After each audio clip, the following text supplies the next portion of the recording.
भाजपा ने नाहन के बस अड्डे पर संविधान निर्माता बाबा भीमराव अंबेडकर की जयंती पर कार्यक्रम का आयोजन किया।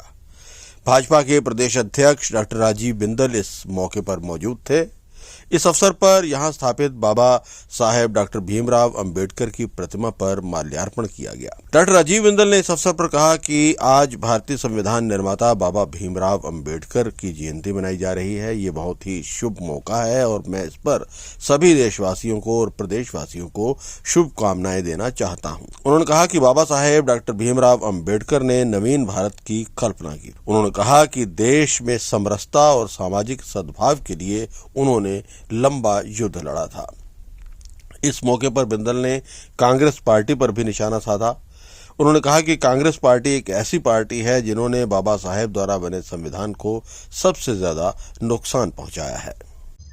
बाबा साहब डॉक्टर भीमराव अंबेडकर जी की जयंती है।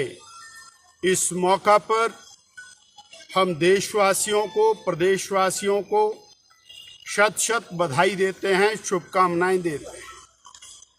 बाबा साहब वो शख्सियत थे जिन्होंने एक नवीन भारत की कल्पना की थी, जिन्होंने देश में समरसता, सामाजिक सद्भाव, इसको लेकर बहुत बड़ा युद्ध किया आजीवन पर्यंत।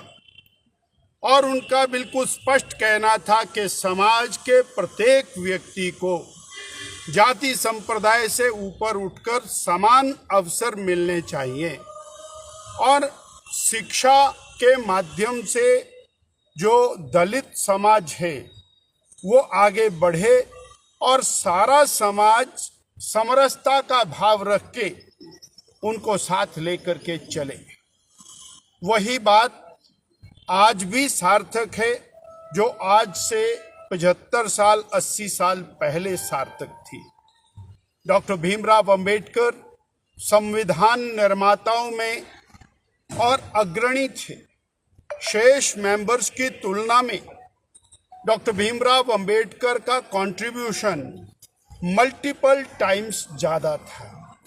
वो केवल दलितों के उद्धारक नहीं थे, वो और पूरे देश को कैसे चलाया जाना चाहिए उस दिशा में उन्होंने पूरे देश का मार्ग प्रशस्त किया।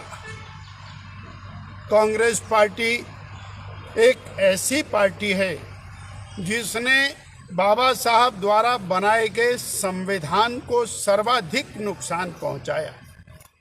बाबा साहब भीमराव अंबेडकर ने जो संविधान का प्रियम्बल रखा, उस प्रियम्बल में भी इमरजेंसी के दौरान श्रीमती इंदिरा गांधी जी ने परिवर्तन किया और उनका ये स्पष्ट मानना था कि भारत में रहने वाला प्रत्येक व्यक्ति, उसको समान अधिकार होने चाहिए, तुष्टीकरण से कोसों दूर।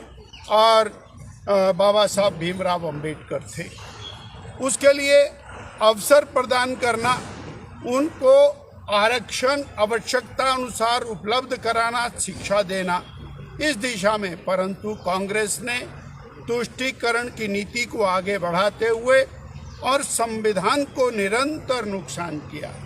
लगभग 108 बार संविधान में परिवर्तन कांग्रेस ने किए, मूल भावना को बदलते हुए परिवर्तन किए और अपने वोटों के लालच में अपनी गद्दी को बचाने के लिए परिवर्तन किए। इसके विपरीत भारतीय जनता पार्टी के श्रेष्ठ नेता अटल बिहारी वाजपेयी जी, लाल कृष्ण आडवाणी जी, उन्होंने भारत रत्न की उपाधि से और अलंकृत किया जाए इस हेतु अपने जो सहयोगियों की सरकार को बाध्य किया और भारत रत्न पहली बार 1990 में बाबा साहब को मिला।